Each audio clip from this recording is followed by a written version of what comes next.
السلام علیکم۔ اللہ کی قدرت کا منظر، 4 پرندوں کو زندہ کیا گیا۔ یہ واقعہ سورۃ البقرہ کی آیت نمبر 260 میں مذکور ہے۔ واقعہ کچھ یوں ہے کہ سیدنا ابراہیم علیہ السلام نے ایک دفعہ اللہ سے سوال کیا کہ یا اللہ مجھے مجھے مشاہدہ عطا فرما کہ تو مردوں کو کیسے زندہ کرتا ہے۔ تو اللہ تعالیٰ نے فرمایا کہ 4 پرندے ذبح کر کے اپنے پاس منگا لیں اور ان کے سر اپنے ہاتھ میں رکھیں، ان کا ایک ایک ٹکڑا، جسم کا ایک ایک عضو ایک ایک پہاڑ پہ رکھ دیں اور پھر ان کو آواز دیں، ان کو ان کے نام سے پکاریں تو وہ پرندے دوڑتے ہوئے آپ کے پاس آ جائیں گے۔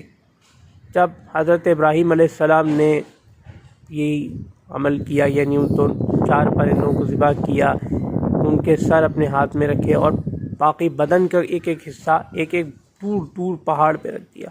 اس کے بعد جب آپ نے آواز دی تو 4 پرندے بغیر سر کے دوڑتے ہوئے آپ کے پاس آئے، آپ ان کا سر بدن پہ رکھتے جاتے تھے، پورے پرندے زندہ ہو جاتے۔